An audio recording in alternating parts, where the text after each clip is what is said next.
Hey everyone, thank you so much for joining us. I'm Megan Olivi, live in my living room because we are being responsible and socially distant. Today we'll be chatting with two of the biggest stars from UFC 252, which all goes down this Saturday live right here in Las Vegas.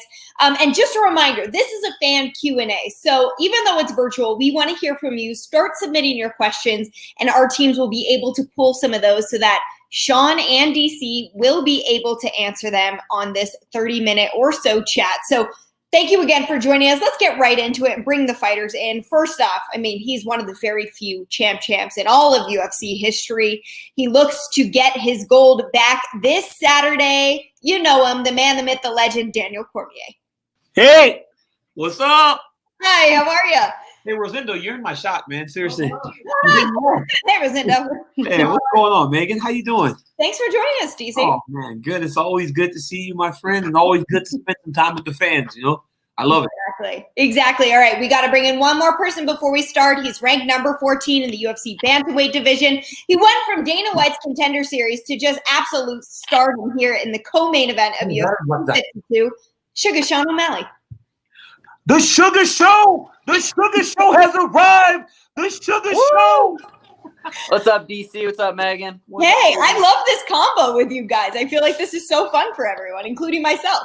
Yeah, fun fact, DC's commentated every one of my UFC fights so far. So, sweet to be on the same card as him. He slept him! O'Malley slept him! Oh, my goodness! Maybe we can get some sort of live cam in DC's locker room so he can watch your fight while he's warming up and still kind of call it for you. There you go. Perfect. All right. Well, fans have already been submitting a ton of questions, so I know they want to get right into them. So I think we have the first one, and I think it's about the UFC Apex, if I'm not mistaken. One of our fans was asking, what's it feel like to be in Vegas for a big live event, but knowing you'll be in the Apex without a crowd? Sean, I know you've already fought that way, and DC, you've called a bunch of these fights, but in terms of the experience itself, what are you expecting? It's different. It's much different because when you have fought as long as I have, you experience a lot of the big crowds, right? And to be fighting in front of no crowd, I have to kind of go all the way back to my pro debut in 2009 because there weren't many people. But, it's a fight, and a fight can happen anywhere. And we fight just about every day in the gym, right? So it'll feel more like a sparring session. At least that's what I think. From my experiences calling the fight and what I expect as the fight gets going.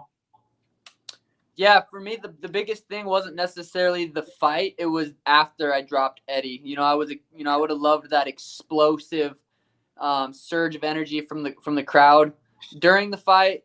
I'm a performer. That's what I feel like I'm best at, is performing and fighting. And you add the two together, and the Sugar Show is going to show up regardless of fans or not fans. Absolutely. Daniel, have you given a lot of thought to the small cage? Does it make any difference to you? The cage is the size of the Strikeforce cage, right? So my first 9 fights in my career, I fought in that smaller cage. I fought Bigfoot Silva in that cage. I fought Josh Barnett in that cage. I fought 9 fights in that small cage. So I'm not too worried about it. I know that it'll encourage more action, but if you watch me fight, I'm always in a person's face anyways, right? That's my fighting style, and it'll allow for me to get to his legs a little bit faster and easier. Okay, fair enough. We've got another question. DC, this one's for you about your training partners, if we can pull that up. Cote Cruz, what are the greatest contributions that Luke and Kane make in the training room, especially for your final camp? A lot mental. I think all the work part of what they brought was back in the day, right? 2009, 10, 11, 12, 15, before both of them started to kind of slow down a little bit in terms of their actual fighting. But it was a mental boost to be in there with the guys that I've spent so much time with. And when I'm surrounded by Kane and Luke, I look at 2 of my brothers, and we all started this thing together. And we all went to the moon, right? At one point, we all had UFC championships. So that was more of a mental boost to see those guys that have been the whole time in my corner supporting me, because whether I win, Megan, and whether I lose, I know you guys have seen me do both. I celebrate with Luke and Kane if they're taking pictures of us with the belts. And if I'm crying going to the back, the ones hugging me and holding my back, or the first people that I'm dropping into their arms, have been Luke and Kane. So those guys have been there through it all, and I was happy that they were here for the final camp, and I'm hoping that they can get out to Vegas this weekend and just kind of watch with the rest of the team. Yeah, maybe they can stand outside the Apex to chat with you afterwards. Yeah, sure. Okay, I think we've got a question for Sean about Dana White's Contender Series. Sean, it's Tuesday, so I feel like we've got to talk about this. This is where you got your start with the UFC. But besides your own moment on Contender Series, what's your favorite? Yeah, that's tough. I've not really watched it, to be honest. I might watch it tonight when there's not a lot going on. I've never really watched it. I know a couple of my buddies have been signed through it, so probably, them getting a contract, but I don't know. I haven't watched it too much. Okay, let me give you a different question then that I think you'll be able to answer. Will there be a tattoo on this Vegas trip? And what will it? If I was able to, if it wasn't too risky, yeah, I'd probably get a little something. But no, there's no plans of that. Trying to just get to the fight. That's the main focus, is staying quarantined and getting to the fight. Afterwards, you need to maybe live stream it for us. Let us know on Instagram so we can follow along if there's a tattoo. Absolutely. Okay. DC. Okay, this is a question that I'm interested to hearing because I know how much time and effort you put into the EA Sports video game. So you're the new ratings adjuster. What's the biggest thing you're going to look for with fighters? Just advancement. Just advancement in the game. As Sean said, I'm going to talk to you about Sean O'Malley if I'm doing his rating in the game. Sean O'Malley says that I've called every one of his fights. So with that being said, I've watched him, but every time I speak to him, he speaks to us about the evolution of his ground game. We haven't seen it yet, but if Saturday comes and Sean O'Malley spends an extended time on the ground and he does very well, that rating in the game, which may be a 3.5, it may go to a 4. I'll call the people and be like, hey, O'Malley showed a lot of improvement in his game. He spoke about it for a long time, and we finally got to see it in live action. So I believe we should look at raising that part of his character. And that's just how it's going to go. I'm going to watch the fights, as I always do, and then I'll talk about the improvements, and then I'll apply that to the areas that the guys use in the octagon for their in-game character. You know what I'm saying, O'Malley? O'Malley always tells me how much time he spent when he was hurt grappling, but I haven't had to see it yet. So when I get to see that grappling, then I'm going to raise the level of his guy in the game. You've seen this right bomb a few times. I've seen the right hand up to 100. I saw it last time. It was different, right? As soon as he got in the range, he threw it, and the guy just fell back, and I was like, oh my God! It just keeps happening. The guy that little uppercut too on Jose put his lights out. Yeah. So we just keep it. It's just whatever they do in the octagon is what's going to happen in the game. You've really got your pulse on this, DC, because we're getting all these fan questions. I'm gonna ask one now about Sean and just kind of commenting on his grappling. So Sean, this one from a fan. Everybody's saying you haven't shown anything on the ground, but we know you love knocking people out. So what will be more satisfying, a knockout or a choke against Cheeto? Knocking them out. I love knocking people out. It's what I love to do. That's what the fans want. I think they, seeing us, I love submissions. I love jiu-jitsu. It's my favorite sport by far. But knocking people out is the best feeling. And I think the fans, they do want to see a submission from me because I knock everyone out. But I think ultimately if I go out there and knock him out the way I plan, it's going to be way more exciting than if I go out there and choke him. Okay, you will get no complaints from me and DC on that one. Daniel, one for you. I think this is interesting. Who do you consider one of the toughest opponents you've faced in your career? And do you feel like there are opponents maybe the fans have overlooked as being really tough, but you're like, no, that guy was a huge challenge? They've all been tough. I mean, obviously Jones is super tough. Miocic is as tough as they come. But, Alexander Gustafsson, because on that night in Houston, he took me to places that I'd never really been. I had cruised in 5-round fights outside of Jones, and I was beat up, I was battered, I was bruised, to the point that the next morning I was laying in bed. My daughter, who at the time was 4, she walked in and goes, "Dad, what's wrong?" Because I had my eyes were closed, I couldn't walk, and we're walking through the airport with me with sunglasses on, trying for people not to see me. So that was probably the most difficult fight that I've ever had.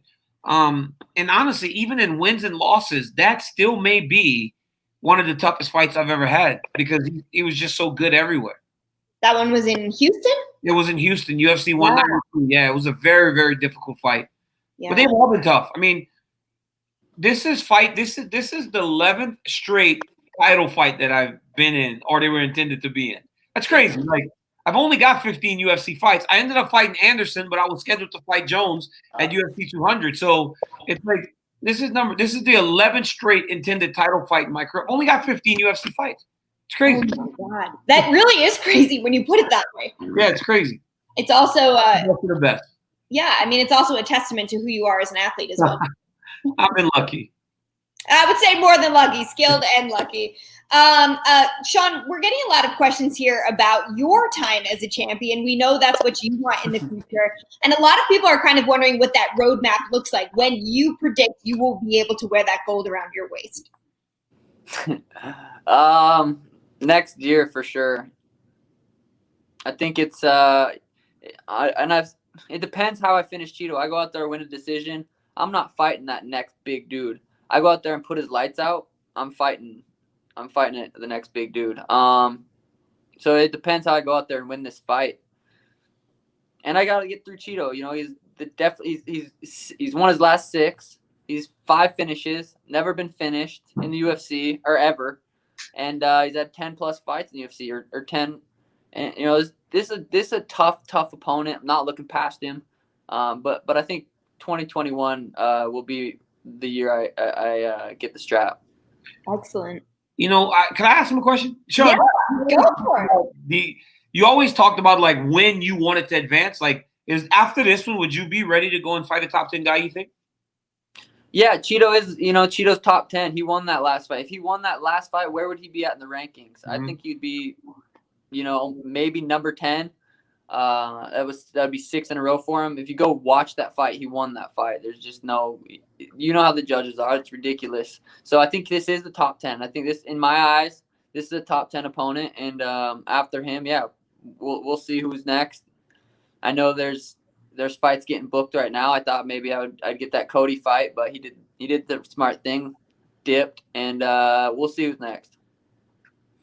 Fair enough. DC, we got a question earlier today, and it was because we think this is your last fight. Mm-hmm. Only you can answer that. But should the UFC give you a retirement gift of the gold watch, what would you engrave on the inside? Give me a gold watch. Is there do they give away gold watches? I think this is a trend sometimes, yes. Really? And then you're supposed to put like a motto or saying inside that got you through that time. Sugar? Well, honestly, me probably just, I don't know, something. So it would. I'm so cliche. It would be my kids' names, or it'd probably be something like "Embrace the Grind." You know, I've always kind of just embraced that grind of training, of fighting, of just wrestling. You know, that whole idea that through hard work I could accomplish anything. And I'd probably put that, like, just embrace the grind, or there are no limits. Because you never know. I'm a kid from Lafayette, Louisiana that had nothing. And look at me today. There are no limits. It's probably what I put in there. A huge inspiration. In fact, personally, we were just talking about this in my house about what an inspiring journey you've had through combat sports. I mean, starting with wrestling, through your college wrestling and Olympic wrestling careers to where you are now. Daniel, do you ever have the time, or do you ever allow yourself to actually look at that journey and from those points that were really challenging to where you are now? I think you take it all in when it's done. Right? You live in the moment. You know, you enjoy the fruits of your labor when you're done. Because if I start looking at the entire journey, then you start feeling like you've accomplished more than you ever thought you could. You start feeling and living in that happiness of getting out, because there was not many avenues to get out of where I came from. And I don't want to live in that. I want to live in the idea that I can do something even bigger. Because the moment you get to the finish line, you got to push it back. That's what I've done my whole life. I just kept moving the finish line. And now the finish line is Saturday, right? And winning the grandest prize in all the fighting on my very last fight, that doesn't happen often. Certainly doesn't. Sean, it seemed like you were really taking a lot from what Daniel's been saying these past few minutes. He's called all your fights, like you said, and now you're the co-main event to this insane heavyweight trilogy. I mean, could you have imagined this just a couple of years ago? I think Daniel asked Dana if I could be the co-main, if I heard right. No, I'm joking.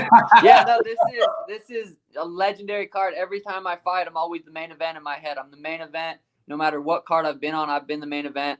So to be on this one, I feel like, the main event is Cormier and Stipe, and it's crazy I'm on this. I was walking around my pool. I got out of my cold plunge, and I was freezing. I was walking around my pool last night, and I started laughing a little bit, like, from the Contender Series. I've always had visions, big visions for myself, and it was crazy that I'm co-main event for this, the most legendary trilogy fight of all time. So yeah, this is amazing.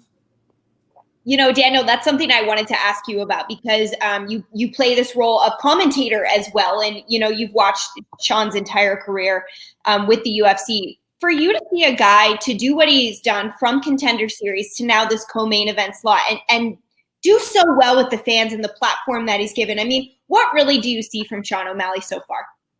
I mean, right away, obviously, when he fought and everybody went crazy and the Snoop reactions were so insane, but he was just a kid, he was just a normal kid that was fighting, and he had a personality, he had charisma, and he had a great fighting style. Right. But as I look at Sean today, from when he was on the Contender Series, I see evolution. Right. I see evolution in his character. I see evolution in his ability to connect with the fans, because everything that you do has to be truly organic. These people have to come to you. They have to feel like they relate to you.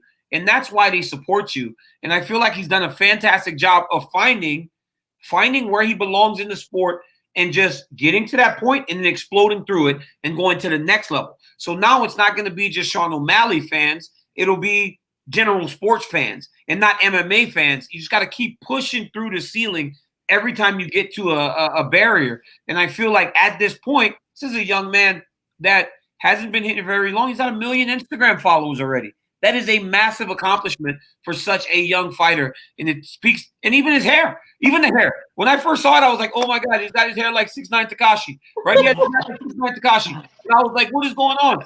But then I watched him fight with it, and I was like, it's actually pretty cool. It grew on me. And now he's got the flag of his opponent's country in his hair. It's like all these things, these little things, are things that make people take notice. And that's what you have to do. I always tell the young wrestlers, man, I'm like, you guys go to the center of the octagon and go, whoever the UFC says next. I go, it'll never equate to the big dollars. You got to stand out, and that's what Sean O'Malley's doing. But he's got to keep winning. Thank you, my brother. He's got to keep winning, because ultimately, that's the only thing that matters. And the reason it's all clicking is because he's winning, and he's winning in impressive fashion.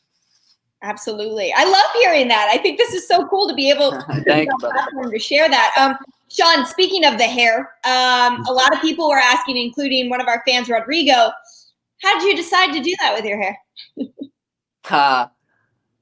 I don't remember. I knew I had to do something. The colorful hair, after I got it, I was like, I like this. I don't want to have normal hair again. So, we got the Cheeto fight booked, and it just made sense. It made sense to represent my Ecuadorian fans, and Danny does my hair, and she's amazing. So she always does a really good job, and it just happened.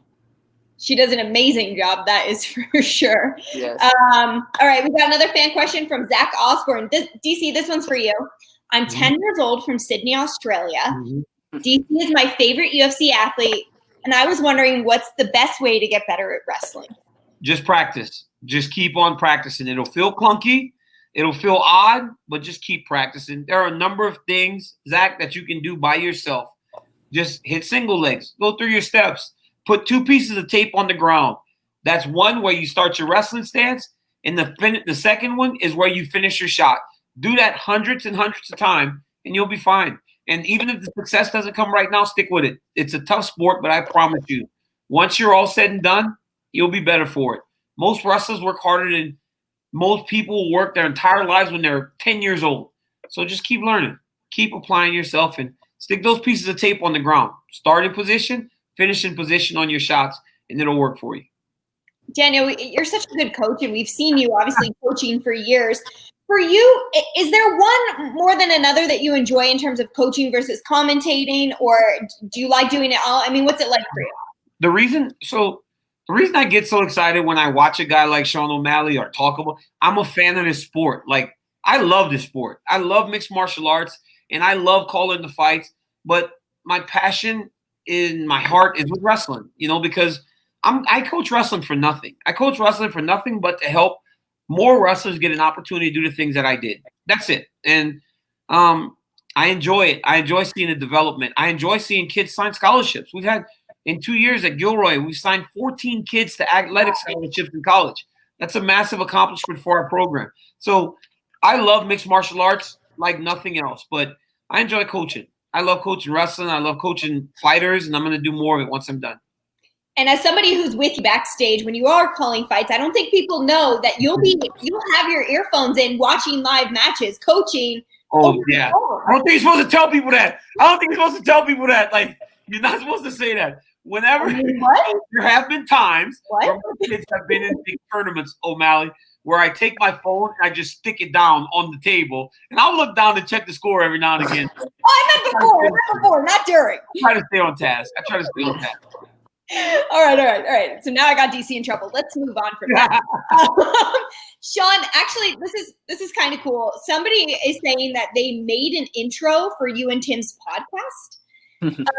And they're hoping to be able to shoot content with you down the line. But he just wanted to tell you he made an intro, and he's a huge fan of you and hopes you're going to do great things. I mean, you've got a lot of success with this podcast that hasn't been on very long. Yeah, the Timbo Sugar Show. The intros, just the art in general that the fans make is insane. I always enjoy checking it out.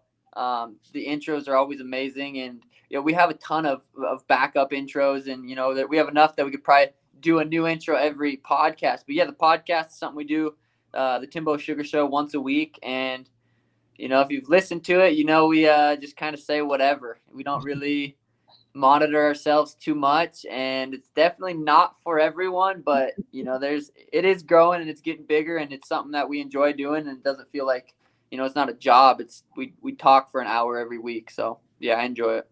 My nutritionist's girlfriend, she loves their show. She can't talk about their show enough and some of the topics that they talk about. I haven't really heard much of it. Some of the things she goes, she loves it, and I'm like, oh man, it's good. That's right there. It's good. I love that.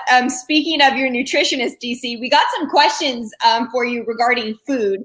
One of them was about the ribs that you were cooking on Embedded. Oh, yeah. So what's the first meal that you'll eat after your fight on Saturday? The reality is, I don't have to do that anymore because I'm a heavyweight, right? I don't have to, really, take much out. You just have to eat clean versions of everything, right? So if I want red beans and rice, he makes me red beans and rice, but it's not with andouille sausage and spicy sausage and pork chops and all that in it. It's just made with chicken or it's made with chicken andouille sausage. He just finds better ingredients to feed me. So I don't have to really wait for anything anymore because I'm small enough under 265 that I don't have to worry about the weight. When I was down at 205 though, and I was really depleting myself, I would always eat gumbo or something from Louisiana. It could be UFC 200, middle of the summer in Las Vegas. I get back to San Jose, 95 degrees, and I'm eating a big bowl of gumbo, which is a soup that's so hot, usually saved for the winter. But I had to get my hands on some of that Louisiana food, I tell you that. I love that. What they want to know, also, we had a question, what was your favorite Cajun meal of all time? Honestly, I think we have a few, right? So it's the dirty rice, gumbo, red beans and rice, and jambalaya. Those are our four main ones. Mine is red beans and rice. It's the best. My mom used to make it so good, and it would taste so good. And I could smell it. My high school was 100 yards away from the house, and I could smell it in my classes. I'm like, I can't wait to get home to get some of this red beans and rice. So yeah, red beans and rice is my best. It's got kidney beans in it. It's got sausage. It's got pork. It's got everything. It's just all goodness. And then it's all Sean. And then Sean, listen. I will send it. I'll get your address and send you some frozen after you make weight. Sean, I'm telling you, you are going to love it. Every one of those, you see it on your tongue, there are a number of taste buds. It will hit every single one of those taste buds. It touches every taste bud individually, and then it's like euphoria. It's the best. That's how food tastes after you. Really? That's what I've heard. I don't know. I'm not going to sit here and pretend I've never smoked, but I've never That's how It's amazing, you know. All right, Sean, I saw you drinking that water as DC was describing this incredible meal. So that being said, how's the weight cut and what are you going to eat? Because you're actually cutting weight. Yeah, it's Tuesday, so we got Wednesday, Thursday, and then Friday morning. Honestly, I don't feel too bad. A lot of water, not a lot of calories. But this is my third fight in 6 months, so I'm getting it down to it's the same thing I did 2 fights ago, last fight, and now it's just it feels super normal. I fought a couple months ago, so it's not too bad. Thursday, ask me and I'll have a different answer. But right now, I'm not too bad. The crazy thing about fighting that often is that the weight cuts get easier and the nerves completely change, right? Because when you fight so soon, normally you're so nervous. I remember when I was going from Gustafson to Anderson the very next summer, and I felt so nervous for some reason. But those 3 fights with Jones, Rumble, and Gustafson in a year, it was no problem. So I can understand that the weight gets easier, and he'll be in the back just like, I was just here. Right, I was just here. This is nothing different than what I did a few weeks ago. So, yeah, man, it's great to compete often, but that's safe for the young guys. We old men don't do that. We don't fight as often. All that being said, all right, before I let you gentlemen go, we need to know your predictions for each of your fights. Sean, I'll start with you. Prediction for my fight? Yeah. I think everyone knows what my prediction is. First round knockout. I'm a fast starter. He's a slow starter. I put not just my hands, my shins, my knees. I put it on people's chins. I think he's been hit a lot, but he gets hit on the top of the head. I hit people on the chin. I put people's lights out. I think he's hitting the canvas and won. Big prediction there. DC, what about you for your own fight? And new again. That's it. And new again for the second time. 2-time UFC heavyweight champion, 2-time UFC light heavyweight champion. That's it. And new again. And new again.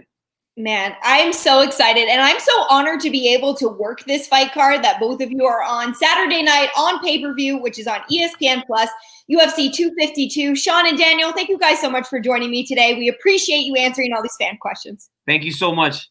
Sean, have good luck, good week. Get that weight down. I'll see you this weekend sometime. Yep, good luck, champ. See you, Megan. Bye, Joseph. Bye, guys. Bye, guys.